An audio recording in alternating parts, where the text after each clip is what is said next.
ठीक है, सेशनल 1 आपका हो चुका है, सेशनल 1 ये था आपका, ठीक है, ये क्वेश्चन थे। सेशनल 2 आपका रेडी रहिएगा, 14 या 15 नवंबर या फिर 10 नवंबर, 10 से 15 नवंबर के बीच में होगा, ठीक है, सेशनल 2। इसमें आपका T beam, one way slab और कॉलम भी आ सकता है, डबली रीइंफोर्स्ड भी आएगा उसमें, ठीक है। डबली रीइंफोर्स्ड तुम लोगों के कहने पे नहीं दिया था मैंने इस पेपर में, ठीक है। चलिए, तो सेशनल 1 था, इस इन क्वेश्चन में डाउट किसी को होगा नहीं थ्योरी क्वेश्चन में, ठीक है। मैं स्क्रॉल डाउन कर रहा हूँ, किसी को अगर किसी भी क्वेश्चन को देख के अगर लगा कि इसमें डाउट था, चैट में बताना सीधा। कैरेक्टरिस्टिक यील्ड से सबको पता है ये इसका answer. Factor of safety concrete में डब्ल्यूएसएम के लिए और एलएसएम के लिए, डब्ल्यूएसएम में 3 है, एलएसएम में 1.5 है, ठीक है। स्टील के लिए डब्ल्यूएसएम में फैक्टर ऑफ सेफ्टी 1.78 था, एलएसएम में 1.15 था, ठीक है, सबको पता है ये। मॉड्यूलर रेशियो सबको पता है इसका फॉर्मूला, है ना। मॉड्यूलर रेशियो क्या होता है, 280/3 सिग्मा सीबीसी। तो ये कंक्रीट के, ये क्या है, कंक्रीट का कंप्रेसिव स्ट्रेंथ जो परमिसिबल है। और मॉड्यूलेशन किसमें यूज होता है, डब्ल्यूएसएम में, सिर्फ डब्ल्यूएसएम में यूज होता है, ठीक है, ओनली इन डब्ल्यूएसएम मॉड्यूलर रेशियो, ठीक है। तो 280/3 सिग्मा सीबीसी आपका कंक्रीट ग्रेड पे डिपेंड करता है, तो इसे कंक्रीट ग्रेड पे डिपेंड करेगा, ठीक है। चलिए, इसके बाद क्या था, फेलियर स्ट्रेन। सबसे स्ट्रेन कंक्रीट में फेलियर पे कितना होता है, 0.0035। और कितने स्ट्रेस तक ले जाते हैं कंक्रीट को, 0.45 एफसी के, है ना, सबको पता ही है, ठीक है। चलिए, एरिया ऑफ स्ट्रेस ब्लॉक सबको पता है, 0.36 एफसी के इंटू एक्स यू। और कहाँ पर होता है वो, टॉप से 0.42 एक्स यू नीचे, ठीक है।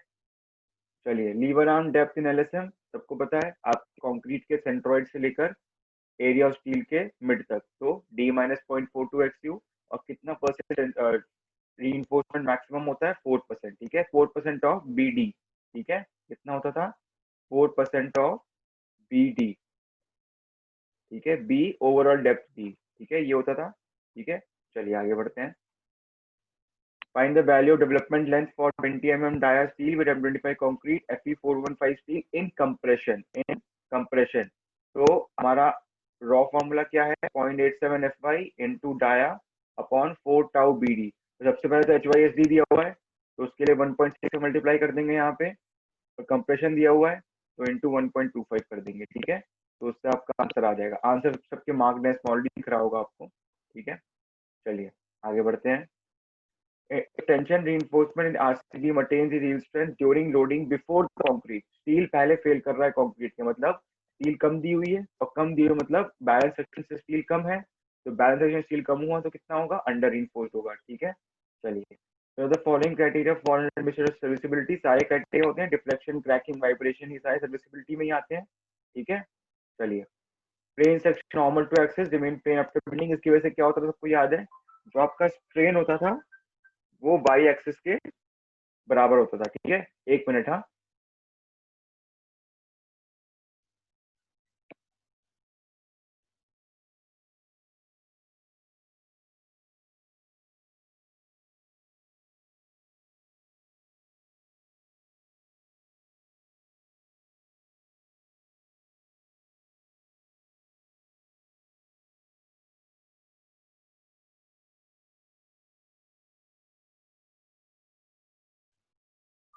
हाँ चलिए, तो डिजाइन, फिर डिजाइन शेयर स्ट्रेस आपका टाउ बीडी, अब सबको याद है टाउ बीडी निकालते थे हम लोग शेयर डिजाइन के बाद।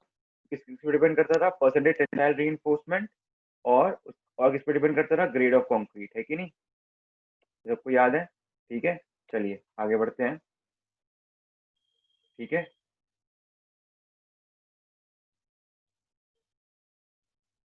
क्यों नहीं करता आरिफ अंसारी, बताइए, परसेंटेज टेंसाइल रीइंफोर्समेंट में क्यों नहीं डिपेंड करेगा, बताओ। आईएस कोड में गिवन है, आपको क्यों लगता है कि वो डिपेंड नहीं करेगा उस पर।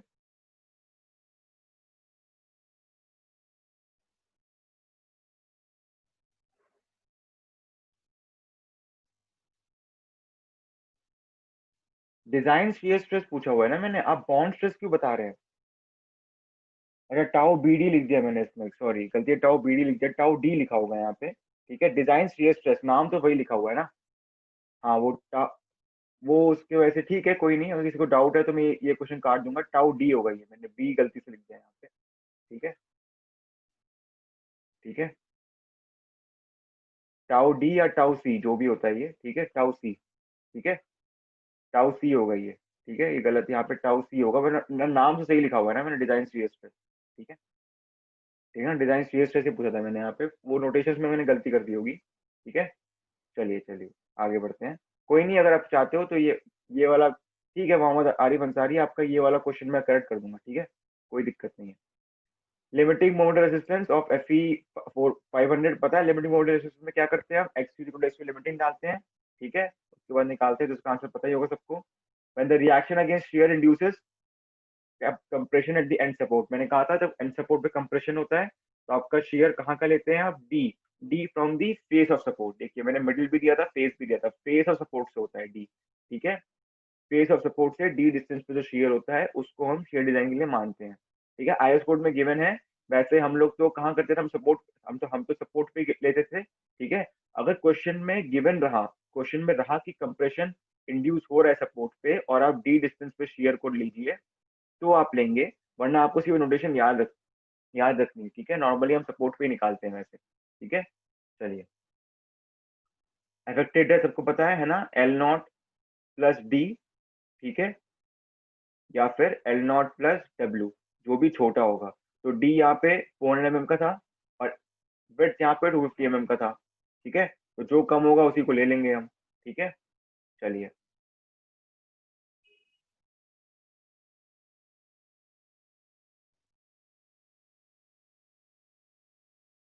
तो गूगल टेस्ट यहाँ पे है तो सही, क्या प्रॉब्लम है आपको, आपको फिर से अटेम्प्ट करना है क्या कुछ गूगल टेस्ट को?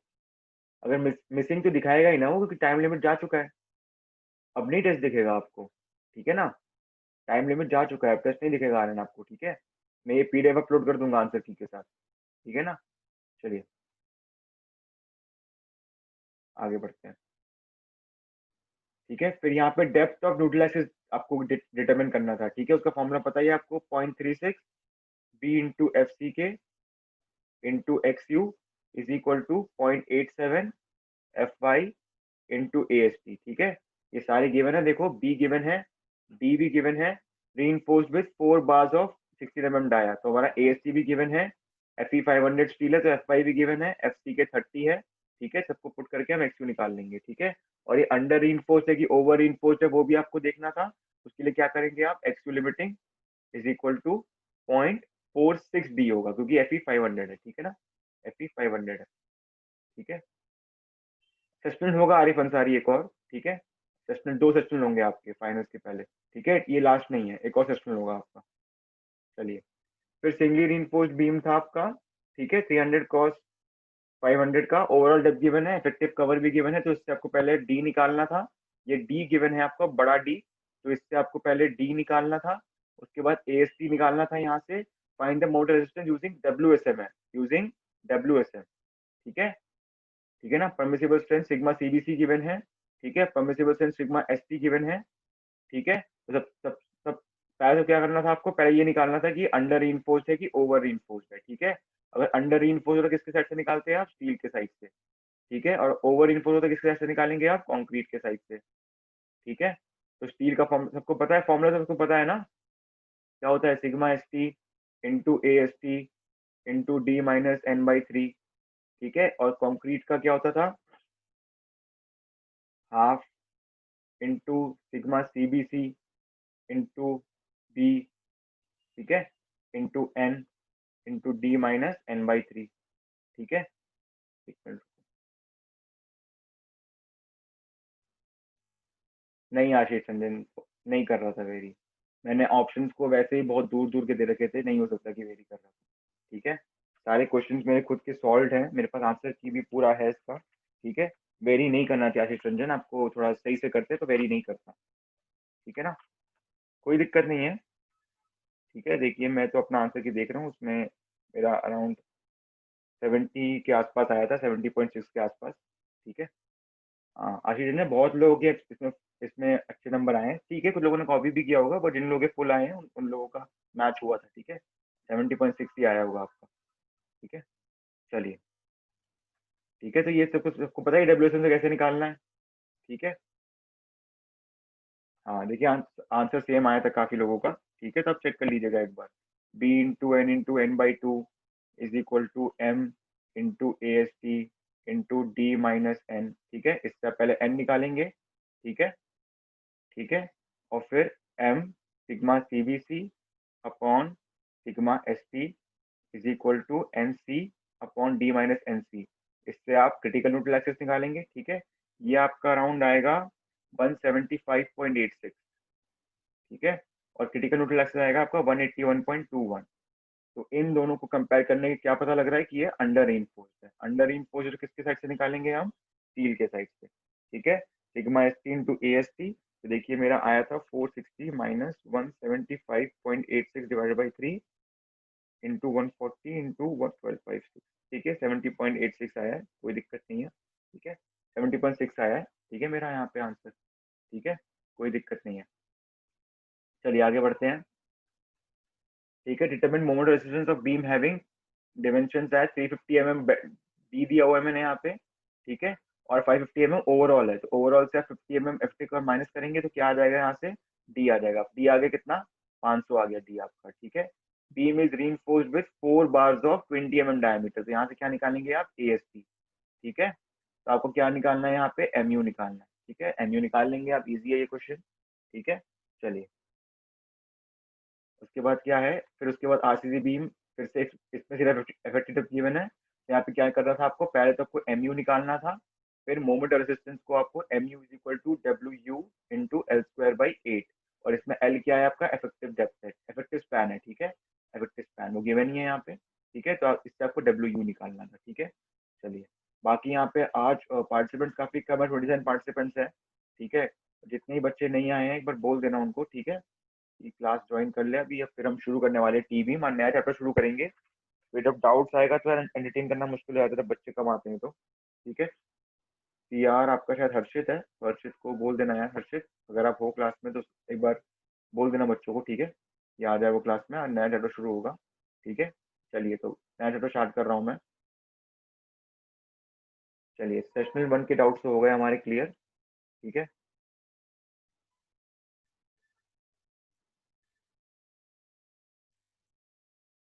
कोई नहीं यार मनदीप, अब पहला एक्सपीरियंस था आपका, ठीक है। अगली बार ध्यान रखना इस बात का, ठीक है। ऐसे ऐसे पेपरों में ऐसी गलतियां होती है यार, ठीक है। चलिए क्लास 25 स्टार्ट करते हैं। एक मिनट, चलिए ठीक है। तो आज हम पढ़ेंगे टी बीम। क्या पढ़ेंगे हम? टी बीम, ठीक है। ठीक है, देखिए मैंने क्या कहा था आपको, जो स्लैब, आपका जो स्लैब होता है ना, ये समझ लीजिए ये आपका फ्लोर है, ठीक है। इस पे आप खड़े होते हो, ठीक है। इस पे आप खड़े होते हो, ठीक है। ये फ्लोर है। तो ये फ्लोर ना एक्चुअली स्लैब होता है, आप हमेशा स्लैब पे खड़े होते हो, ठीक है। तो स्लैब को सपोर्ट करने के लिए नीचे उसके बीम होते हैं, ठीक है। तो हम डिजाइन कर रहे थे ना, अभी तक हम इसी बीम को डिजाइन कर रहे थे, ठीक है। ये बीम्स आ रहे हैं, ठीक है। 3D में देखोगे तो ये आपका फ्लोर है और ये आपका बीम जा रहा है उसके नीचे नीचे, यहाँ पे सपोर्ट दे रहा है, ठीक है। ठीक है, सपोर्ट दे रहा है उसको, ठीक है। तो ये जो बीम है, ये बीम तो हमने डिजाइन कर दिया, ठीक है। तो यहाँ पर देखिए ये कैसे बेंड होगा, ऐसे बेंड होगा, ठीक है, ऐसे बेंड होगा ये, ठीक है।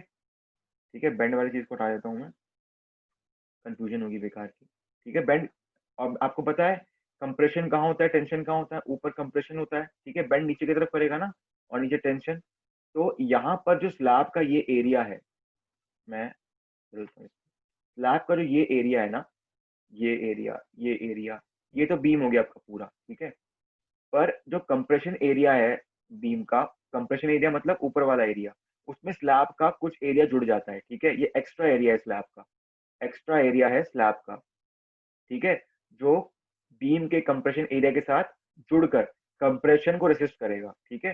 तो स्लैब का कुछ पार्ट बीम के कंप्रेशन एरिया से जुड़कर, ठीक है, कंप्रेशन एरिया से जुड़कर उसके साथ कंप्रेशन को झेलने में मदद करेगा उसकी, ठीक है। और हमें पता है कंक्रीट हम कंप्रेशन के लिए देते हैं, तो इसकी वजह से क्या होता है, आपका आपका बीम तो ये था, बट अल्टीमेटली आपका इतना बीम काम कर रहा होगा, ठीक है। तो ये समझ लो टी टी जैसा कुछ बन गया, ठीक है।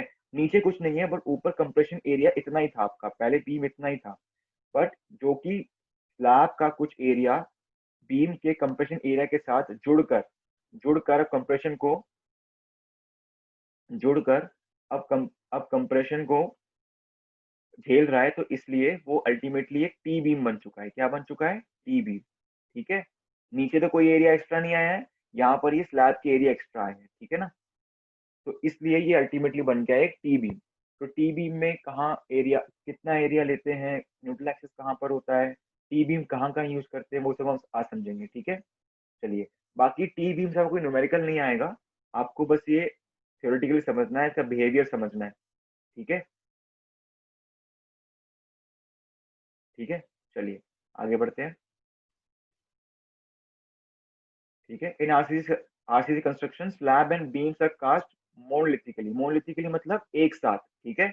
जब हम बीम और स्लैब इन दोनों को अलग अलग कास्ट नहीं करते हैं, एक ही बार में दोनों को कंक्रीटिंग करते हैं, ठीक है। तो जिसकी वजह से क्या होता है आपका, ये देखिए ये ऐसे बीम है, ठीक है, इसके ऊपर ही स्लैब बैठी हुई है, ठीक है। तो हमने इसमें भी कंक्रीटिंग, इसमें, एक मिनट,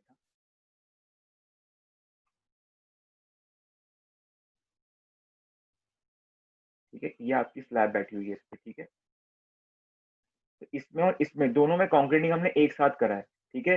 जिसकी वजह से क्या बन गया, ये बन गया मोनोलिथिक, मतलब इसमें और इसमें जॉइंट बन चुका है, ठीक है, क्योंकि कंक्रीटिंग सेम सेम तरीके से करी है, सेम तरीके से सेम टाइम पे कंक्रीटिंग करी है, इसलिए इनका जो बिहेवियर होगा एक साथ होगा, ये टीम बन गई है, ठीक है, ये जुड़ गए कंक्रीटिंग की वजह से, ठीक है। तो इसलिए इनका बिहेवियर एक साथ होगा, इसलिए स्लैब का कुछ पार्ट बीम के कंप्रेशन एरिया से जुड़ जाता है, ठीक है।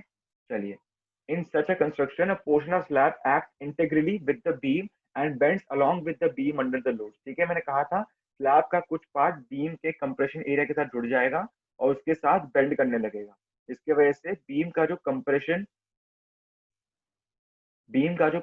कंप्रेसिव फोर्स है वो बढ़ जाएगा, ठीक है।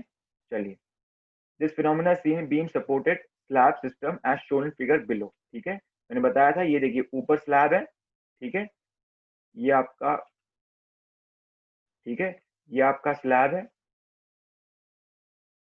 ठीक है, और ये आपका बीम है, ठीक है, ये आपका बीम है और ये आपका स्लैब है, ठीक है। तो यहाँ पर ये आपका बीम था, है कि नहीं, ये आपका बीम था, बट अब स्लैब का कुछ पार्ट बीम के कंप्रेशन एरिया के साथ जुड़ गया है, ठीक है, क्या हो गया है, जुड़ गया है, ठीक है। तो इसलिए, एक मिनट, हाँ, हाँ, तो इसलिए अब ये पूरा टी बीम की तरह काम कर रहा है, ठीक है, किसकी तरह काम कर रहा है, टी बीम की तरह, ठीक है। तो यहाँ पर तो क्या है, बीम के राइट में भी है और लेफ्ट में भी है स्लैब का एरिया, तो वो टी बीम बन गया। बट यहाँ पर देखिए एंड में बीम के सिर्फ राइट साइड में स्लैब का एक्स्ट्रा एरिया ऐड हो रहा है, ठीक है, यहाँ पर कोई स्लैब का एक्स्ट्रा एरिया नहीं है, तो ये क्या बन गया, ये बन गया एल बीम, ठीक है।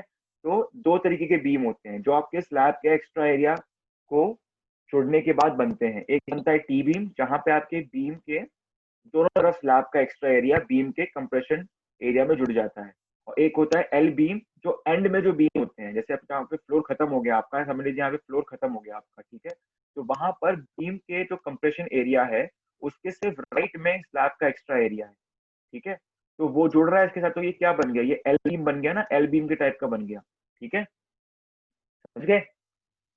ये देखो, और देखिए इसके जो टॉप मोस्ट पॉइंट जो ई बीम का ऊपर वाला एरिया होता है, जो स्लैब का एरिया होता है, उसको हम बोलते हैं फ्लैंज, क्या बोलते हैं उसको, फ्लैंज, ठीक है। और जो बीम का एरिया होता है, ये बीम का तो ये इतना एरिया था, यही था बीम हमारा जो हमने बनाया था, इसके ऊपर स्लैब को बैठाया था हमने, ठीक है। तो उस बड़े एरिया को कहते हैं हम वेब, क्या बोलते हैं उसको, वेब, ठीक है। वेब किसको बोलते हैं, टी बीम के निचले वाले पार्ट को, और फ्लैंज किसको बोलते हैं, तो रेक्टेंगुलर वाला पार्ट होता है ऊपर जो स्लैब का पार्ट होता है और बीम के साथ जुड़कर उसके साथ बेंड होता है, ठीक है, उसको हम बोलते हैं फ्लैंज, और नीचे वाले से क्या बोलते हैं, वेब, ठीक है, समझ गए। चलिए, ये सब नेमिंग आएगी अभी, ठीक है, डाउट, ठीक है, चलिए।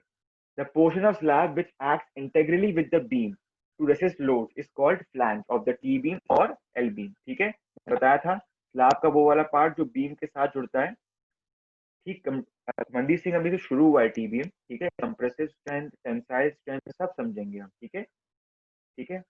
अब जंप मत किए टॉपिक्स को अभी, ठीक है, अभी बस इंट्रोड्यूस किया है मैंने, ठीक है, चलिए, ठीक है। तो फ्लैंज किसको बोलते हैं, स्लैब का वो वाला पार्ट जो बीम के साथ जुड़कर उसके साथ बेंड होने लगता है, ठीक है, उसको हम बोलते हैं फ्लैंज, ठीक है।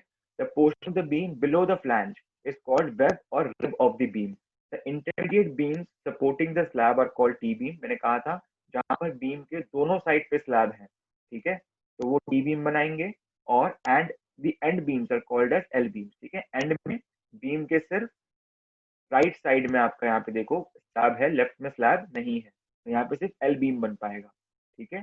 चलिए, the flange of the beam contributes in assisting compression by adding more area of concrete in the compression zone। मैंने कहा था कंक्रीट बीम का जो कंप्रेशन जोन है उसमें आपका स्लैब का एरिया जुड़ रहा है, तो उसकी वजह से कंप्रेसिव फोर्स जो है आपका टी बीम का वो बढ़ रहा है। इसलिए टी बीम का जो कंप्रेशन फोर्स होता है वो आपके बीम से ज्यादा होता है, क्योंकि उसमें स्लैब का एक्स्ट्रा एरिया कंप्रेशन में जुड़ गया है, ठीक है। If the flange is located in the tension zone, the concrete arc of the flange is to be neglected। ठीक है, देखिए ये आपका जो यूजफुल चीज है, ये जो मैं बता रहा हूँ कि कंप्रेशन फोर्स बढ़ जाता है, वो सिर्फ तभी बढ़ेगा ना जब आपका जो स्लैब का जो एरिया है जो जुड़ रहा है आपका बीम के साथ, वो आपका कंप्रेशन जोन में हो, है कि नहीं। क्योंकि कंक्रीट का फायदा कहाँ पर है, जब वो कंप्रेशन जोन में हुआ, है कि नहीं। पर अगर इन केस कोई ऐसा सिचुएशन अराइज करता है जहां पर आपका टी बीम का जो फ्लैंज है, फ्लैंज मतलब जो स्लैब का एरिया है जो बीम के साथ जुड़ रहा है, वो अगर स्लैब टेंशन में हो, अगर वो स्लैब टेंशन में हो तो क्या कोई फायदा होगा? क्या वो जो एरिया इंक्रीज हो रहा है उसके एरिया के इंक्रीज होने का कोई फायदा होगा? बताओ, नहीं होगा ना, क्योंकि वो टेंशन जोन में कंक्रीट का एरिया बढ़ा रहा है। और टेंशन जोन में तो वैसे भी कंक्रीट को हम क्या मानते हैं, क्रैक, क्योंकि कंक्रीट ब्रिटल होता है, टेंशन वो ले नहीं सकता। तो वहां पर स्लैब का जुड़ना कंक्रीट के साथ उसके एरिया को बढ़ाना कहाँ पर, टेंशन जोन में, कोई फायदेमंद फायदा नहीं देता, ठीक है ना। वो सिर्फ आपका उसको ब्यूटीफाई करने के पर्पज में यूज होता है। कैसे यूज होता है बताऊंगा मैं आगे जाकर, ठीक है। बट स्ट्रक्चरली आरसीसी के पॉइंट ऑफ व्यू से कोई फायदा नहीं है, क्योंकि आप टेंशन जोन में उसको बढ़ा रहे हो। यहाँ पर देखो, ठीक है, यहाँ पर तो ओके है, ठीक है, क्योंकि देखो बेंड कैसे हो रहा है, यहाँ पर ऊपर कंप्रेशन है, नीचे टेंशन है, ठीक है। तो आप यहाँ पे, सॉरी यहाँ पे टेंशन नहीं है, ठीक है, यहाँ टेंशन है, ठीक है। तो यहाँ पर कंप्रेशन एरिया में स्लैब का एरिया बीम के कंप्रेशन एरिया से जुड़ रहा है और कंप्रेसिव कंप्रेसिव फोर्स उसका बढ़ा रहा है, ठीक है। और इनकेस अगर टेंशन में होता और वहां पर अगर स्लैब आता तो कोई फायदा नहीं होता, ठीक है। कैसे बताऊंगा मैं आगे जाके, ठीक है। चलिए, बस ये आपको याद रखना है कि फ्लैंज जो है वो स्लैब का पार्ट होता है जो आपके बीम के कंप्रेशन जोन में जुड़ता है। और जो अगर आपको टी बीम का एफिशिएंट यूज चाहिए तो वो तभी होगा जब आपका स्लैब का जो एक्स्ट्रा एरिया है वो बीम के कंप्रेशन जोन में आए, ठीक है। कंप्रेशन जोन में अगर टी बीम का फ्लैंज है तो ही उसका फायदा है, ठीक है। चलिए आगे बढ़ते हैं, अब टर्म्स पढ़ेंगे, ठीक है। तो देखिए, ये आपका बी एफ है, ठीक है, बी एफ, ठीक है। बी एफ मतलब फ्लैंज विड्थ, ठीक है, फ्लैंज विड्थ, ठीक है, विड्थ ऑफ फ्लैंज या फ्लैंज विड्थ, ठीक है। ये बी डब्ल्यू है, ये मतलब आपका क्या होता है, विड्थ ऑफ वेब, ठीक है। ये क्या होता था, वेब होता था ना, ये वेब होता था, तो वेब का विड्थ जो है उसको बोलते हैं बी डब्ल्यू। वेब के डेप्थ को क्या बोलते हैं, डी डब्ल्यू, ठीक है। इफेक्टिव डेप्थ क्या होगा, वही होगा कंप्रेसिव कंप्रेसिव वाला टॉप फाइबर जो है वहां से लेकर एरिया ऑफ स्टील के मिड तक, वो क्या होगा, इफेक्टिव डेप्थ, ठीक है। ओवरऑल डेप्थ, इफेक्टिव डेप्थ सबको पता ही है, ठीक है। जैसे बीम में होता था वैसा ही है यहाँ पे, ठीक है। आपको बस ये समझना है बी एफ क्या होता है आपका, फ्लैंज का विड्थ, डी एफ क्या होता है आपका, फ्लैंज का डेप्थ, डी डब्ल्यू क्या होता है आपका, वेब का डेप्थ, और बी डब्ल्यू क्या होता है आपका, वेब का विड्थ, ठीक है। सबको लिखा हुआ आएगा, मैंने ओवरऑल बता दिया आपको, ठीक है। चलिए, सबसे पहले है ब्रेड्थ ऑफ वेब, ठीक है। Breadth of web is the width of the beam supporting the slab, ठीक है, ठीक है ना। मैंने बताया था ये कौन सा पार्ट है, स्लैब का पार्ट है, ठीक है, और ये बीम का पार्ट है। तो बीम क्या बनाता है, बीम बनाता है वेब, बीम क्या बनाता है, वेब। तो वेब का विड्थ क्या कहलाएगा, बी डब्ल्यू, क्या कहलाएगा, बी डब्ल्यू, ठीक है। चलिए, the ratio of width of web two depth of web, ठीक है, मतलब ratio of width of web मतलब अपॉन डेप्थ ऑफ वेब, ठीक है। इस रेशियो की बात करेंगे अभी हम, ठीक है, ठीक है। वो कितना होता है बताएंगे, ठीक है। इस केप्ट एज 1/3 टू 2/3, ठीक है। इसका मतलब क्या है, आपका width of web upon depth of web आपका 1/3 से 2/3 तक होता है, ठीक है। ये रेशियो याद रखना है आपको, कहाँ पे यूज आएगा देखेंगे इसको, ठीक है। ये होता है, ठीक है। चलिए, फिर उसके बाद thickness of flange. Thickness of flange मतलब फ्लैंज क्या होता है? फ्लैंज स्लैब का वो वाला पार्ट है जो बीम के कंप्रेशन एरिया में आके जुड़ रहा है, ठीक है। तो फ्लैंज हो गया, तो फ्लैंज की थिकनेस, थिकनेस को क्या बोलते हैं? डीएफ, ठीक है। किसके इक्वल होगा बताओ? अगर गिवन है कि स्लैब की थिकनेस 500 mm है, तो बताओ फ्लैंज की थिकनेस कितनी होगी? उतनी तो होगी, है कि नहीं? क्योंकि फ्लैंज क्या है? फ्लैंज अगर देखा जाए स्लैब का ही तो पार्ट है, तो अगर स्लैब का अगर थिकनेस गिवन होगा 500 mm समझ लो, तो डीएफ कितना होगा? यही तो होगा डीएफ, है कि नहीं? यही तो होगा डीएफ, ठीक है। चलिए, the thickness of flange of T beam is equal to thickness और डेप्थ ऑफ द स्लैब, मैंने कहा था, ठीक है। स्लैब जो फ्लैंज बना रहा है उसी के डेप्थ की इक्वल होगा, ठीक है, थिकनेस ऑफ फ्लैंज, ठीक है। चलिए, overall depth of beam is generally the sum of overall depth of flange plus depth of web, ठीक है। क्या बताया था मैंने? देखो, इसको और इसको ऐड करोगे तो बताओ क्या बनेगा? डी तो बनेगा, है कि नहीं? इन दोनों को ऐड करोगे तो ओवरऑल डेप्थ ही तो आएगा, है कि नहीं? तो एक कुछ नहीं है, overall depth is equal to thickness of flange मतलब डीएफ प्लस आपका depth of web D W, ठीक है।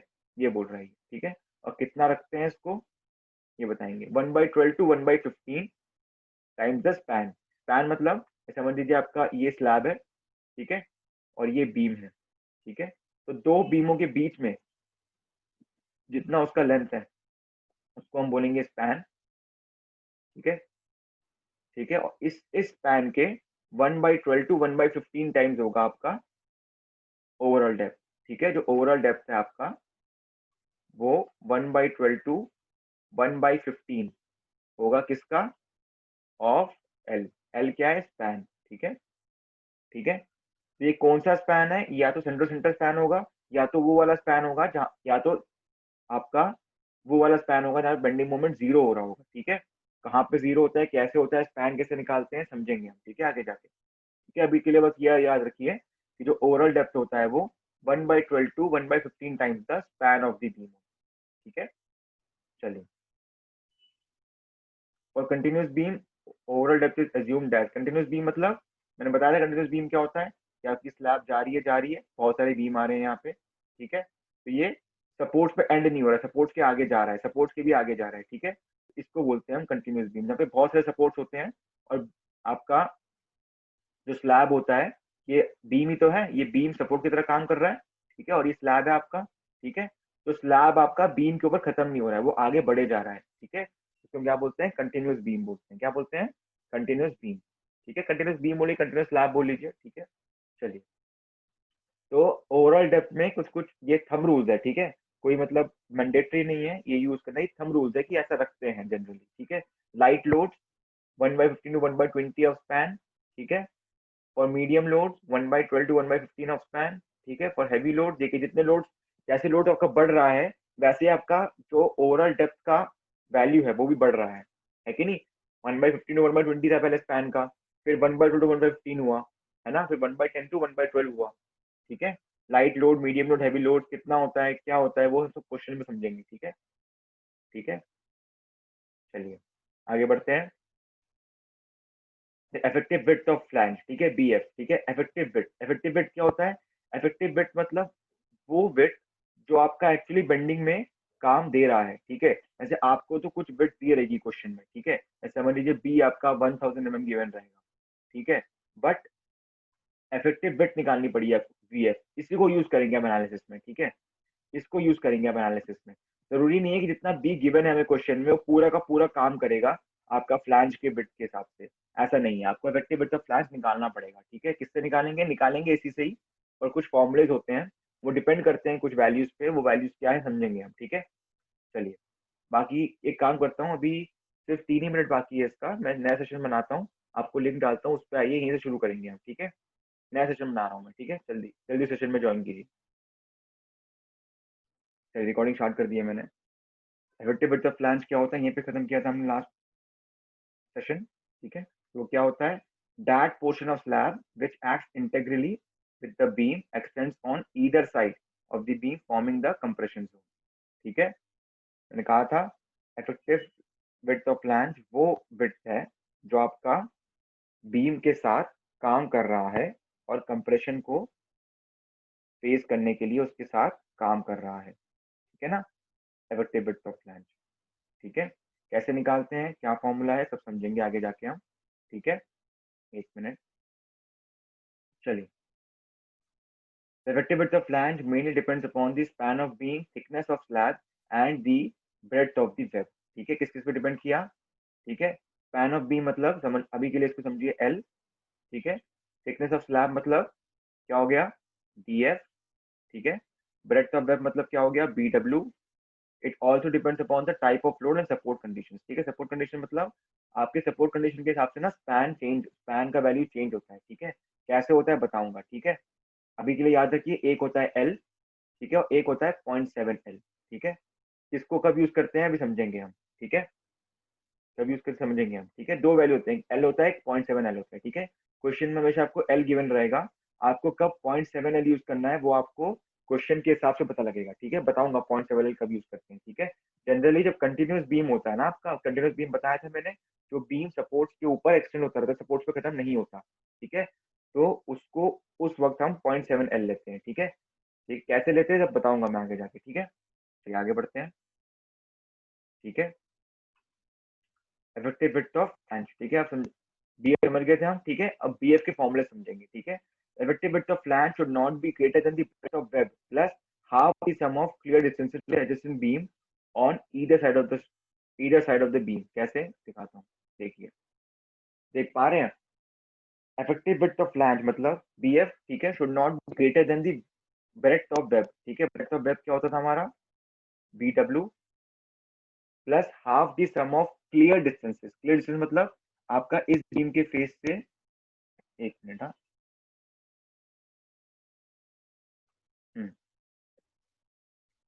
क्लियर डिस्टेंस मतलब आपके इस बीम के फेस से इस बीम के फेस तक, या क्लियर डिस्टेंस L1 L2।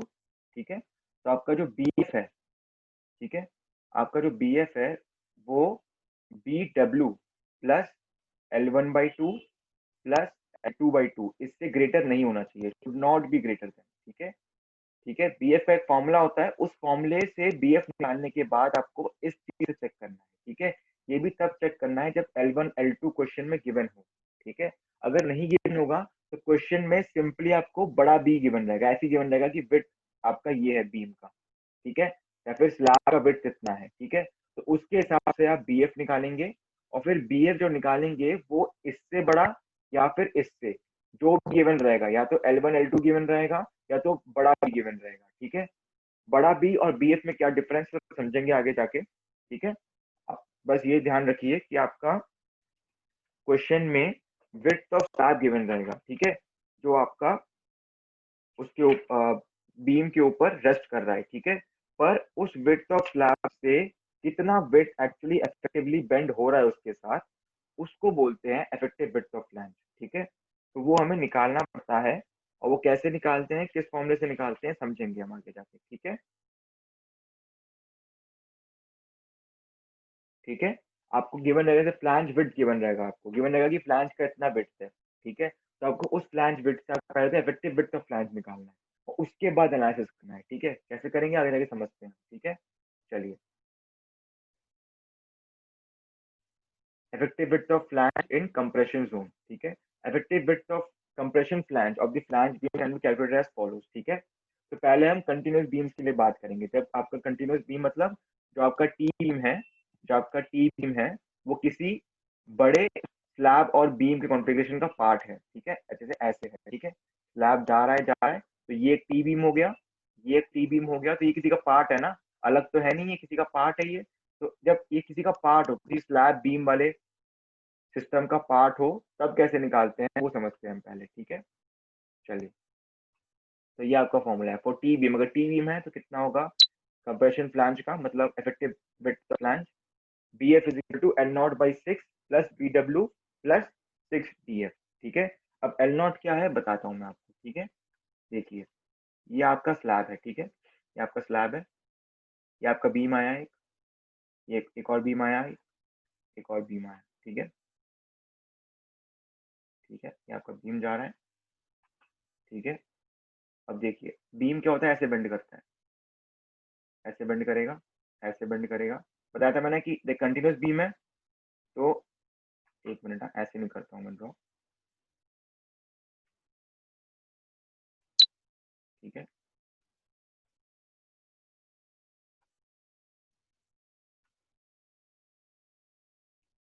ठीक है, ये आपका बीम है, तो ये ऐसे बेंड करेगा।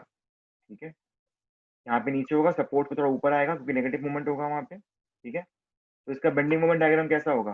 इसका बेंडिंग मोमेंट डायग्राम ऐसा होगा, देखिए यहाँ पर तो वैसे ही जैसे सेमी सपोर्टेड में आता है, फिर यहाँ पर नेगेटिव बेंडिंग मोमेंट आएगी। ठीक है, सपोर्ट्स के पास, फिर ऐसे, फिर यहाँ पे नेगेटिव बेंडिंग मोमेंट, फिर ऐसे, फिर यहाँ पे नेगेटिव बेंडिंग मोमेंट। ठीक है, देखिए यहाँ पर बेंडिंग मोमेंट जीरो हुआ, समझ लीजिए यहाँ पे आपका जीरो लाइन है। ठीक है, इसके नीचे जा रहा है, यहाँ पे नेगेटिव है बेंडिंग मोमेंट, यहाँ पॉजिटिव है। ठीक है, यहाँ पॉजिटिव है या नेगेटिव है, तो अगर नेगेटिव बेंडिंग मोमेंट के बाद जाना है, पहले जीरो, पहले जीरो जीरो होना पड़ेगा उसको, उसके बाद नेगेटिव होगा वो। तो जहाँ पे जीरो हो रहा है ना, जहाँ पे जीरो हो रहा है, तो जैसे यहाँ पे जीरो हो रहा है, यहाँ पे जीरो, तो जहाँ पे जीरो हो रहा है उसके बीच का लेंथ जो होता है उसको बोलते हैं एल नॉट। ठीक है, तो जहाँ बेंडिंग मोमेंट जीरो होता है ना, उसको हम बोलते हैं पॉइंट ऑफ कॉन्ट्राफ्लेक्शन। क्या बोलते हैं?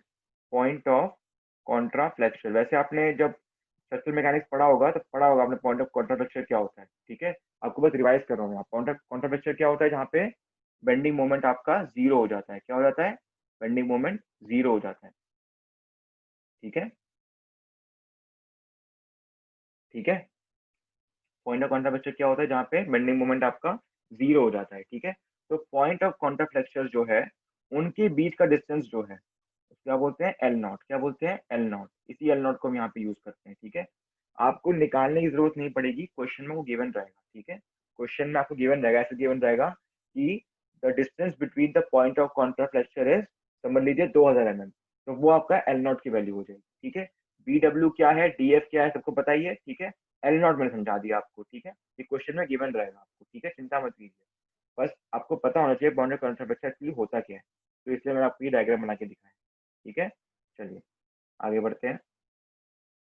अब एल बीम के लिए कैसे निकालेंगे? एल बीम के लिए कुछ नहीं है, आपको बस ये ध्यान रखना है कि आपका जो, देखिए यहाँ पे 6 है तो इसका डबल हो गया, यहाँ पे 6 है तो इसका हाफ हो गया। ठीक है, देखिए एल नॉट बाई 6 है, एल नॉट बाई 12 है, तो ये इसका हाफ ही तो है।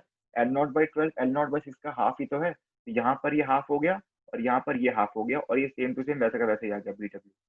ठीक है, ये दोनों फॉर्मुला समझ में आ गए और ट्रिक समझ में आ गया याद रखने का। ठीक है, टी बीम का क्या होता है? एल नॉट बाई 6, ठीक है, plus 6 DF plus B W. ठीक है, L not by 6 plus 6 DF plus B W किसका है? टी बीम का। और फिर उसके बाद एल बीम के लिए बी डब्ल्यू वैसे का वैसे ही आ गया, एल नॉट बाई 6 का एल नॉट बाई 12 बन गया, 6 DF का 3 DF बन गया। ठीक है, चलिए ठीक है, तो क्या क्या है distance between the point of zero moment. ठीक है, मैंने बताया था आपको कंटिन्यूस बीम के लिए क्या होता है? L not 0.7। देखिए आपका इफेक्टिव स्पैन गिवन रहेगा। ठीक है, देखिए जनरली आपका सिंपली, अगर सिंपली सपोर्टेड हुआ, वो सिंपली सपोर्टेड, तो बताओ बेंडिंग मोमेंट कैसा होगा? ऐसा ही तो होगा सीधा, है कि नहीं? यहाँ मैक्सिमम, यहाँ जीरो, यहाँ जीरो, तो यहाँ पर जितना इफेक्टिव स्पैन है उतना ही तो हो गया आपका पॉइंट ऑफ कॉन्ट्राफ्लेक्चर वाला लेंथ। आपके कॉन्ट्राफ्लेक्चर क्या होता है? जहाँ बेंडिंग मोमेंट जीरो होता है, यहाँ जीरो हुआ, यहाँ जीरो हुआ। ठीक है, तो इन दोनों के बीच का लेंथ एल इफेक्टिव क्या होता है? जनरली एल इफेक्टिव होता क्या है? जहाँ पे आपका इफेक्टिवली बेंड हो रहा है, जहाँ पर आपका एक सपोर्ट पे मोमेंट जीरो हो रहा है और दूसरे सपोर्ट पे जहाँ मोमेंट जीरो होता है, उन दोनों के बीच का डिस्टेंस, उसी को तो बोलते हैं एल इफेक्टिव। तो एल एफ, तो आपका अगर सिंपली सपोर्टेड है, मतलब आपका टी बीम अलग है, किसी कंटिन्यूस बीम का पार्ट नहीं है। ठीक है, तो उस वक्त तो आपका एल नॉट एल इफेक्टिव के इक्वल होगा। ठीक है, एल क्लियर से, ये इस एल नॉट को एल क्लियर से कंफ्यूज मत करना। ठीक है, एल क्लियर अलग चीज थी जो हम यूज करते थे शेयर के लिए। ठीक है, यहाँ पे हम एल नॉट, यहाँ पे एल इफेक्टिव होगा अगर वो सिंपली सपोर्टेड हुआ, तो क्या होगा? अगर वो सिंपली सपोर्टेड हुआ। ठीक है, समझ लीजिए आपका, समझ लीजिए कि आपका सिर्फ एक ही स्लैब है, सिर्फ एक ही स्लैब है। ठीक है, और लास्ट में यहाँ पर एक बीम है, यहाँ पर एक बीम है। ठीक है, और यहाँ पर आगे कुछ नहीं है। ठीक है, तो बेंडिंग मोमेंट डायग्राम कैसा होगा? ऐसे ही तो होगा। तो यहाँ पर आपका जो एल इफेक्टिव होगा वही आपका एल नॉट बन जाएगा, उसी को आप यहाँ पे यूज कर लेंगे। ठीक है, और अगर कंटिन्यूस बीम हुआ, कंटिन्यूस बीम मैंने बता दिया है, जो स्लैब है वो बीम पे खत्म नहीं हो रहा है, वो बीम के भी आगे जा रहा है। ठीक है, वो होता है कंटिन्यूस बीम। तो वहां पर एल नॉट को क्या लेंगे आप? 0.7 टाइम्स द इफेक्टिव स्पैन। ठीक है, वहां पे क्या होगा? इफेक्टिव स्पैन क्वेश्चन में गिवन होगा। ठीक है, क्वेश्चन में गिवन होगा ये। ठीक है, तो आपको देखना है कंटिन्यूस बीम है, तो आपको एल नॉट निकालने के लिए, एल नॉट निकालने के लिए 0.7 इंटू एल इफेक्टिव, तो क्वेश्चन में गिवन रहेगा, उससे मल्टीप्लाई करके उससे आपको एल नॉट मिलेगा। ठीक है, किस कौन से केस में, कंटिन्यूस बीम के केस में, ठीक है। और उस एल नॉट को आप इस वाले फॉर्मूले में और इस वाले फॉर्मूले में पुट इन करेंगे, ठीक है, समझ में आ गया। ये फॉर्मूलेज देखो, और इस फॉर्मूलेज में एल नॉट क्या है, बी डब्ल्यू क्या है, डी एफ क्या है, देखो नीचे और बताओ कोई डाउट है इन फॉर्मूलेज में। बहुत इंपॉर्टेंट है, यही है टी बीम का सबसे मेन फॉर्मूला, ठीक है। आगे जाके फिर हम कंप्रेसिव फोर्स, टेंसाइल फोर्स के बारे में पढ़ेंगे, ठीक है। यही है मेन चीज, ठीक है। इसके बाद ये किसके बारे में बात की है मैंने, यहाँ पर हम किसके बारे में बात कर रहे हैं, कंटिन्यूस बीम का। ये कंटिन्यूस बीम के फॉर्मूलेज हैं, ठीक है। जहां पर आपका टी बीम जो है वो एक बहुत ही बड़े बीम और स्लैब के सिस्टम का हिस्सा है, ठीक है, अकेला नहीं है कहीं पर, ठीक है। तब है ये वाले फॉर्मूले, ठीक है, समझ गए। चलिए अब हम आइसोलेटेड टी बीम और आइसोलेटेड एल बीम के बारे में बात करेंगे, मतलब एल बीम और टी बीम अकेला है, ठीक है।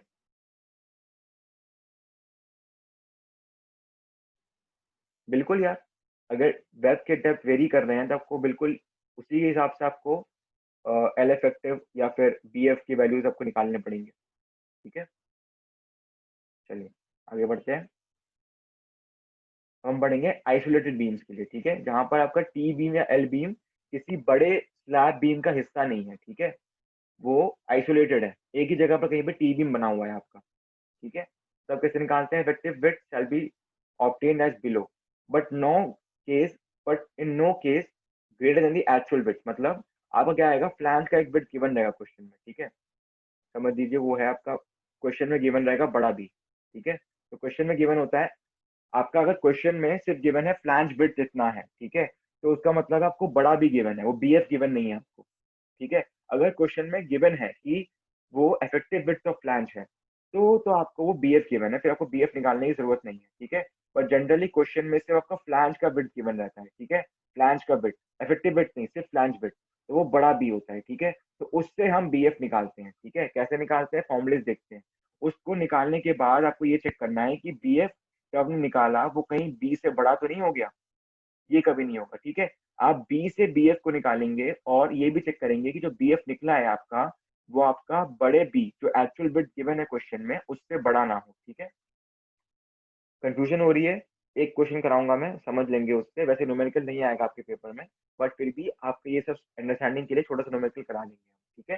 जिसमें इफेक्टिव बिट ऑफ फ्लैंज भी निकालेंगे, ठीक है, कंप्रेशन फोर्स वगैरह सब कुछ निकालेंगे उसमें, ठीक है। चलिए आगे बढ़ते हैं।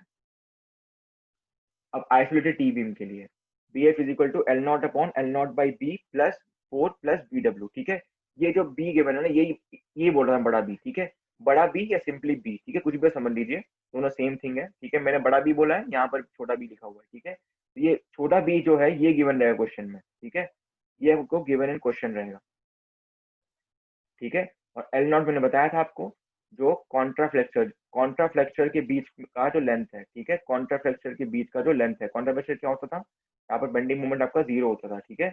आपको निकालने की जरूरत नहीं पड़ेगी, क्वेश्चन में गिवन रहेगा कि distance between the points of contraflexure is this, तो उसको आप क्या लेंगे, एल नॉट, ठीक है, और उस एल नॉट को आप यहाँ पर यूज करेंगे, ठीक है।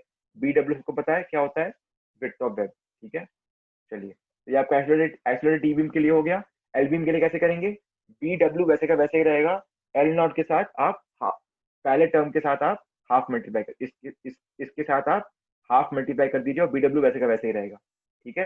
ट्रिक मैंने बताई थी, ठीक है, समझ गए। पहले वाले टर्म के साथ देखिए 0.5 मल्टीप्लाई हाफ मल्टीप्लाई जो भी है वही चीज है, सेम ही चीज है, ठीक है। तो 0.5 मल्टीप्लाई कर दिया और बी डब्ल्यू वैसे का वैसे ही आ गया, ठीक है। तो ये isolated T beam isolated L beam के फॉर्मूलेज हैं, क्या निकालने के लिए, इफेक्टिव विड्थ ऑफ फ्लैंज निकालने के लिए, ठीक है। समझ गए, फॉर्मूले समझ गए, ठीक है। जब कंटिन्यूअस था मतलब वो किसी स्लैब और बीम का हिस्सा था, तो तब क्या फॉर्मूला था, L not by six plus 6 bf plus B W, किसके लिए, टी बीम के लिए। और यहाँ पर क्या था एल बीम के लिए, 0.5 नहीं लिखता हूँ वरना बच्चे कंफ्यूज हो जाएंगे, L0/12 plus 3 df plus B W, ठीक है। ट्रिक मैंने बताया था क्या है, बी डब्ल्यू वैसे का वैसे ही आ गया, डी एफ के साथ हाफ मल्टीप्लाई कर दिया 3 बन गया, L0/6 के साथ हाफ मल्टीप्लाई कर दिया L0/12 बन गया। ये क्या है, जब वो किसी बड़े बीम और स्लैब के सीरीज का हिस्सा है, ठीक है। और यहाँ पर क्या है, ये है आइसोलेटेड के लिए, ठीक है, समझ गए। ये चार फॉर्मुले थे आज की क्लास के लिए, समझ गए तो आप लोग। ये 4 फॉर्मूले समझ गए ना? कोई डाउट है बताओ? आज क्लास में कोई डाउट है? क्योंकि आपका मेरे ख्याल से यहीं पे खत्म हो रहा है। ठीक है, उसके बाद हम इन्वर्टेड टी बीम पढ़ेंगे। क्या पढ़ेंगे? ठीक है, अब पढ़ेंगे इन्वर्टेड टी बीम। ठीक है, छोटा सा टॉपिक है, खत्म कर देंगे। फिर अगली क्लास में हम बस एनालिसिस पढ़ेंगे टी बीम का। ठीक है, इन्वर्टेड टी बीम कुछ नहीं है, जैसे समझ लीजिए टी बीम ऐसा होता है ना। ठीक है, अगर किसी भी केस की वजह से टी बीम ऐसा बन गया, वहां पर अगर बीम ऊपर आ गया और स्लैब नीचे आ गया, तो इसको क्या बोलेंगे हम? Inverted T beam. क्या बोलेंगे इसको? Inverted T beam. ठीक है, कहाँ यूज होता है, क्यों यूज होता है, सब समझते हैं। ठीक है, चलिए। Invert beams are used when the provision of the web part of the beam under the slab is not desirable and the web is provided above the slab. ठीक है, web मतलब beam। ठीक है, वही मैंने बताया था, web is provided above the slab। ठीक है, बताया था मैंने, अगर beam ऊपर हुआ और slab नीचे हुआ तो वो क्या बन जाएगा? inverted T beam। ठीक है, चलिए आगे बढ़ते हैं। The beam in which the roof ceiling is flat or plane and the beam projects above the slab is called inverted T beam।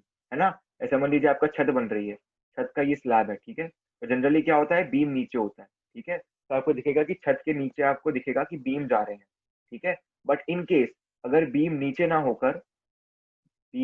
होकर आपके स्लैब के ऊपर बन गए। ठीक है, ये आपकी छत है, यहाँ पर आप खड़े हो। ठीक है, तो जनरली बीम आपका यहाँ पर होता है, बट बीम यहाँ पर ना होने के बजाय बीम ऊपर बना दिए हैं। ठीक है, अगर नीचे ना होने के बजाय बीम को ऊपर बना दिया है। ठीक है, तो क्या हो जाएगा? इन्वर्टेड टी बीम बन गया ना ये। इन्वर्टेड टी बीम बन गया ये। ठीक है, कहाँ यूज होता है, कहाँ यूज होता है, क्यों यूज होता है, समझेंगे हम। ठीक है, चलिए आगे बढ़ते हैं। ठीक है, बीम ऊपर स्लैब नीचे, समझ गए? चलिए, अब प्रोवाइडेड फॉलोइंग सिचुएशन। ठीक है, पहला सिचुएशन ये है, कभी कभी क्या होता है कि आपका हेडरूम बढ़ाने के लिए, हेडरूम मतलब अब देखिए ये छत है आपकी। ठीक है, और ये आपका फ्लोर है। तो अगर यहाँ पे बीम आया, यहाँ पे बीम आया, देखेंगे कि फ्लोर से लेके छत का जो लेंथ है वो इतना है, यहाँ पर एल। ठीक है, पर यहाँ पे बीम होने की वजह से छत से लेके फ्लोर तक, समझ लीजिए ये फ्लोर है। ठीक है, और ये आपका टेरेस है। ठीक है, ठीक है, तो यहाँ पर तो एल डिस्टेंस मिल रहा है आपको पूरा, पर यहाँ पर जो बीम आ गया, बीम याद है, जो भी समझिए इसको आप। ठीक है, तो यहाँ पर एल डैश हो गया, लेंथ है ना। तो यहाँ पर अगर यहाँ पे कोई खड़ा हो पा रहा है इतना लंबा बंदा, तो बंदे के बारे में तो बात करूंगा, इतना लंबा बंदा होता नहीं है। ठीक है, चलिए, अगर यहाँ पर आपका एल डिस्टेंस का आपको डिस्टेंस क्लियर हाइट मिल रहा है, यहाँ पे एल डैश मिलेगा। क्यों? क्योंकि बीम की वजह से आपका आपको कम हाइट मिल रही है वहां पे। ठीक है, तो L dash less than L. ठीक है, राजीव मैं बताऊंगा ना आपको, कुछ तो बता रहा हूँ यहाँ पे। ठीक है, ठीक है, तो जहां पर हमें ज्यादा हाइट चाहिए होती है, ठीक है, हमें फ्लोर से ज्यादा हाइट चाहिए होती है, क्या करते हैं हम, बीम को यहाँ ना बनाकर बीम को ऊपर बना देते हैं। ठीक है, तो हमने बीम को यहाँ से हटा दिया, हमने बीम को अब ऊपर बना दिया। यहाँ पे एल डैश, जहां पर आपका हाइट कम मिल रही थी, आपको पूरा एल मिल रहा है अब, पूरी हाइट मिल रही है आपको अभी।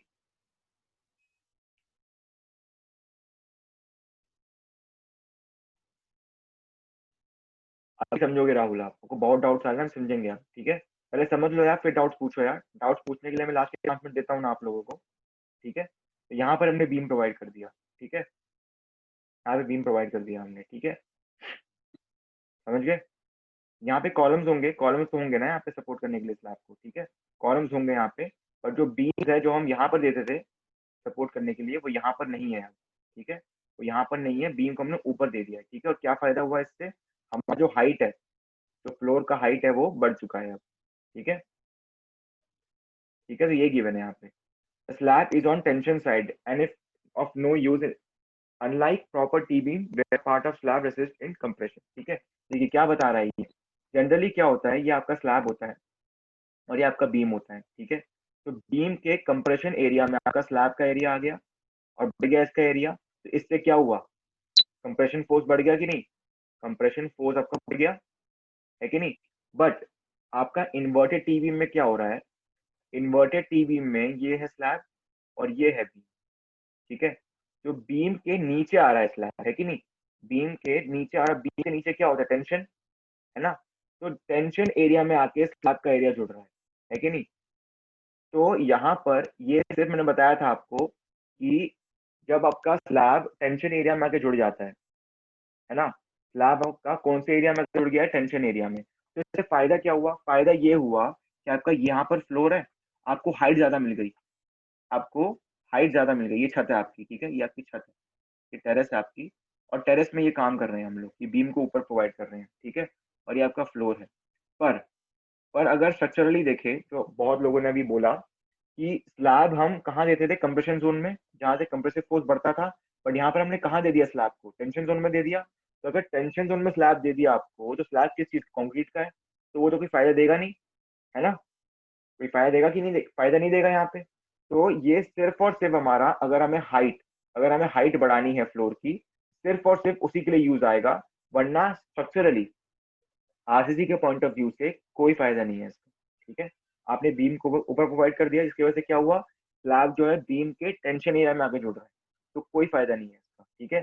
बस हाइट बढ़ाने के लिए, आर्किटेक्चरल पॉइंट ऑफ व्यू, मतलब सुंदर लगे वो, हमें बीम ना दिखे वहां पर, ठीक है। कोई अगर आपके आपके अगर टेरेस आपका फ्लैट है, बिल्कुल कोई बीम नहीं है उसमें, तो वो ज्यादा सुंदर लगता है, ठीक है। बीम उसमें ऊपर प्रोवाइड कर देते हैं वो, समझ रहे हो? स्ट्रक्चरली कोई पॉइंट ऑफ व्यू नहीं है उसका, आरसीसी के हिसाब से गलत है वो चीज, क्योंकि आप स्लैब को टेंशन एरिया में डाल रहे हो। बट सिर्फ उसको ब्यूटीफाई करने के लिए, या फिर फ्लोर का हाइट बढ़ाने के लिए, हम बीम को स्लैब के नीचे के बजाय स्लैब के ऊपर प्रोवाइड कर देते हैं, ठीक है। But structural point of view से कोई फायदा नहीं है उसका, ठीक है।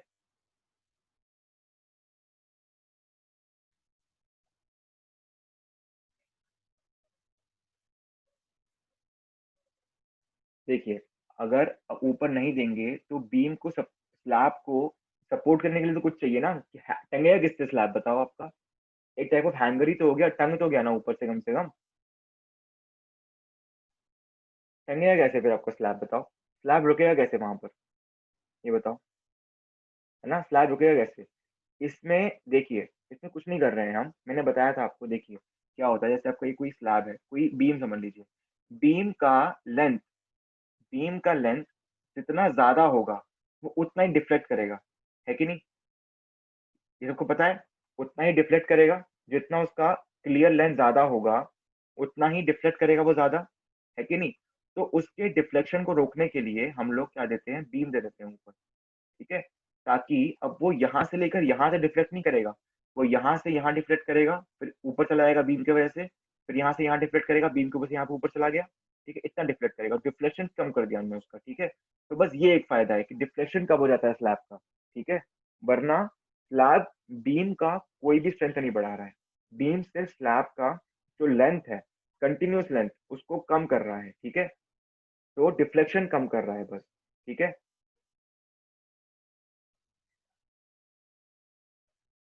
ग्राउंड लेवल बढ़ा सकते हैं मतलब? कुरान में समझा नहीं आपकी बात, ठीक है। ग्राउंड लेवल बढ़ाएंगे क्यों? ग्राउंड लेवल को आप ये बोल रहे हो कि ग्राउंड लेवल को चेंज कर लो आप, है ना? तो देखिए, बिल्डिंग में एक फ्लोर तो है नहीं, नीचे से फ्लोर आए जा रहे हैं, आए जा रहे हैं, ठीक है। तो क्या होता है, जैसे आपके बिल्डिंग का जो हाइट होता है ना, वो दिल्ली में रेस्ट्रिक्टेड है, क्योंकि दिल्ली में अर्थक्वेक आता है, ठीक है। दिल्ली में प्लेन्स भी बहुत आते हैं, तो इसलिए हाइट जो है बिल्डिंग का रेस्ट्रिक्टेड है, ठीक है। तो अगर बोला है कि 50 मीटर में आपको 12 फ्लोर बनाने हैं, और 12 के 12 फ्लोर के जो हाइट है वो 3.5 से 4 मीटर के बीच में होना चाहिए। तो इतना हाइट हर एक फ्लोर में देना, और बीम भी देना और स्लैब भी देना, तो ये सब मुश्किल हो जाता है, ठीक है। तो इसलिए उस वाले पार्ट्स में हम लोग बीम को स्लैब के ऊपर देते हैं, ताकि क्लियर हाइट भी मेंटेन रहे, हाइट भी मिल जाए हमें फ्लोर में, ठीक है, ठीक है, और हमारा डिफ्लेक्शन भी कम रहे स्लैब में, ठीक है। बाकी ये वाला जो सिचुएशन है वो इतना इंपॉर्टेंट नहीं है आपके लिए, क्योंकि ये आर्किटेक्चरल पॉइंट ऑफ व्यू से, मतलब ब्यूटिफिकेशन के पॉइंट ऑफ व्यू से ज्यादा मायने रखता है। आरसीसी के पॉइंट ऑफ व्यू से कोई फायदा नहीं है इसका, ठीक है, क्योंकि बीम के टेंशन जोन में आके प्लान जुड़ रहा है, ठीक है। चलिए आगे बढ़ते हैं। सिचुएशन वन इतना इंपॉर्टेंट नहीं, सिचुएशन टू इंपॉर्टेंट, ठीक है। सिचुएशन टू में बात करेंगे हम, वो ज्यादा इंपॉर्टेंट है, ठीक है। Therefore, inverted T beam acts like simply a rectangular beam projecting above the slab, ठीक है। समझ गए? स्लैब का जो एरिया आगे जुड़ रहा है बीम से, कहाँ पर जुड़ रहा है? टेंसाइल जोन में। तो उसके एरिया को लेने की जरूरत ही नहीं है, आप सिर्फ बीम को सिंपली एनालाइज कीजिए। जो टी बीम का एरिया, जो स्लैब का एरिया आके जुड़ रहा है, उसका कोई फायदा नहीं है, टेंशन जोन में कंक्रीट का एरिया बढ़ रहा है, उसको कोई फायदा नहीं है, क्योंकि कंक्रीट टेंशन में वीक होता है, ठीक है। The depth of beam is measure from the top of the beam to the bottom of slab, ठीक है। ठीक है, क्या होता है देखिए, जब टीवी में ऐसा होता था तो डेप्थ कहाँ से गिनते थे, ऊपर से लेके नीचे तक, फ्लैंज के टॉप से लेके वेब के बॉटम तक, और यहाँ पर क्या करेंगे, वेब के बॉटम से लेकर, वेब के टॉप से लेकर फ्लैंज के बॉटम तक, ठीक है। उल्टा ही हो गया ना, बस यही हो गया, टीवी में अगर उल्टा हो गया, डेप्थ डेप्थ मेजर करने का तरीका भी उल्टा हो जाएगा, ठीक है ना। चलिए आगे बढ़ते हैं। This type of system is only for aesthetic purposes, मैंने बताया था, जो roof to make roof look more attractive by having a plain ceiling, मैंने बताया था, ठीक है। System is use to for saving space and providing more clear height, ठीक है, और ज्यादा हाइट रूम में देने के लिए हम बीम को स्लैब के नीचे की जगह स्लैब के ऊपर प्रोवाइड कर देते हैं, ठीक है।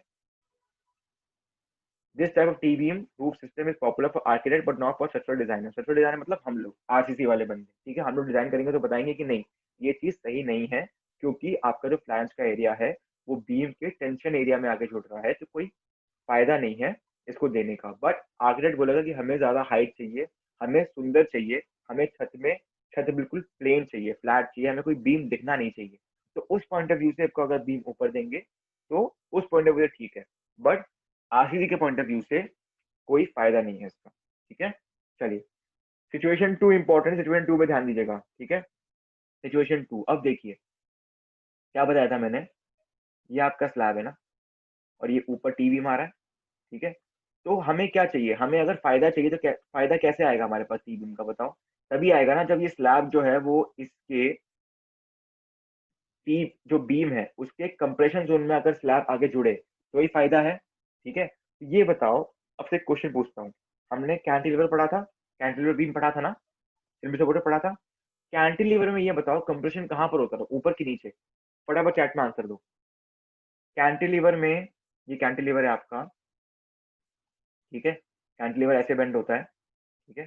तो बताइए कैंटिलीवर में कहाँ होता है कंप्रेशन, ऊपर की नीचे, फटाफट बताओ। नीचे, बिल्कुल सही है कि नहीं, नीचे होता है, ठीक है। और इन्वर्टेड टी बीम में फ्लैंज कहाँ पे आके जुड़ रहा है, जल्दी बताओ, फिर से आंसर बताओ। इन्वर्टेड टी बीम में आपका जो फ्लैंज है स्लैब वाला, वो बीम के कहाँ पे आगे जुड़ रहा है, ऊपर की नीचे, जल्दी बताओ आंसर। नीचे, नीचे जुड़ रहा है ना आके, ये बताओ, कुछ हिंट आया सेकेंड सिचुएशन में, यही है, यही है वो चीज, अब हिंट आया ना।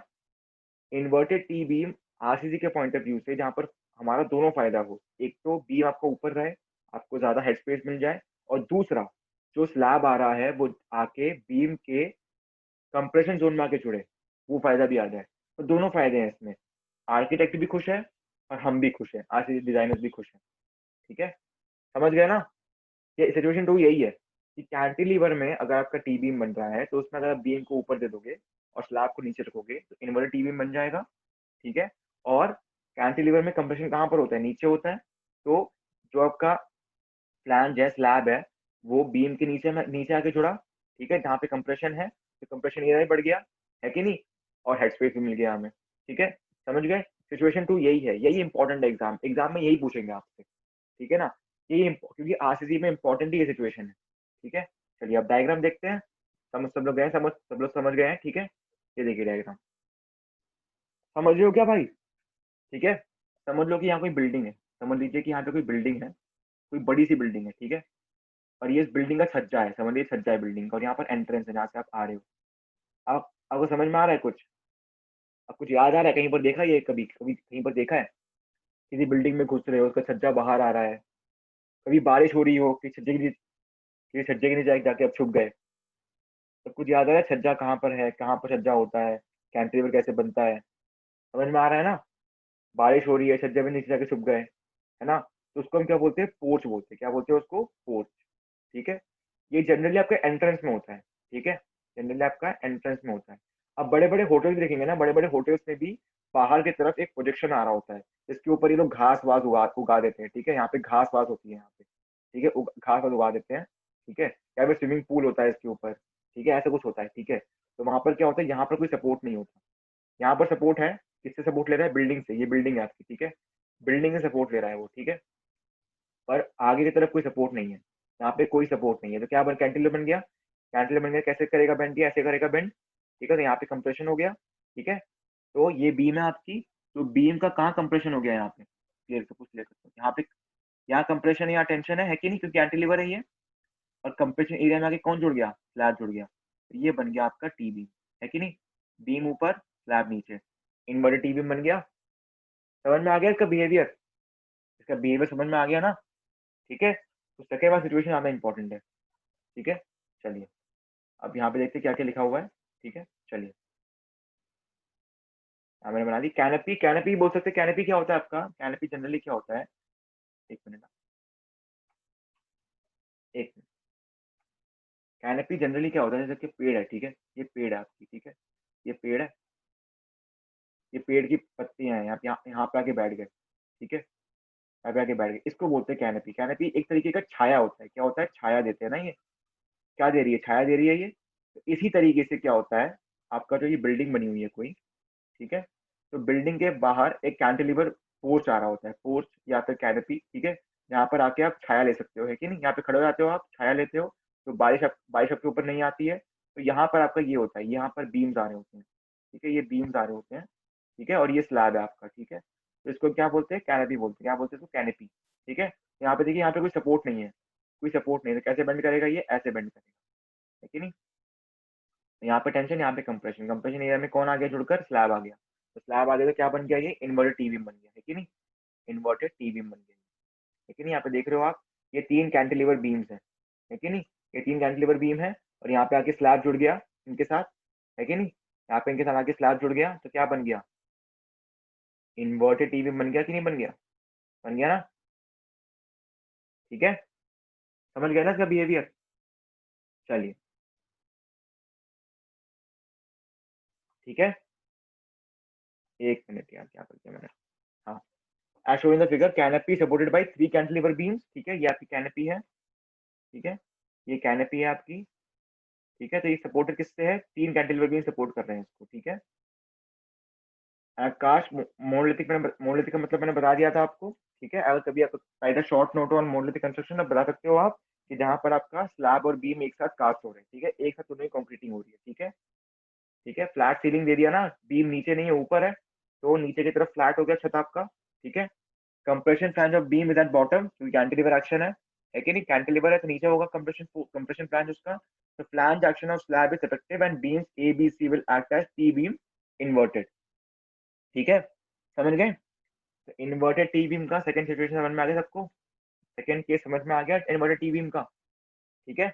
कोई डाउट तो नहीं आज की क्लास में। तो आज की क्लास में हमने क्या क्या पढ़ा, हमने एक तो फॉर्मूला पढ़ा था हमने, L not by six plus six D F plus B W, एक फॉर्मूला ये पढ़ा था हमने, है ना।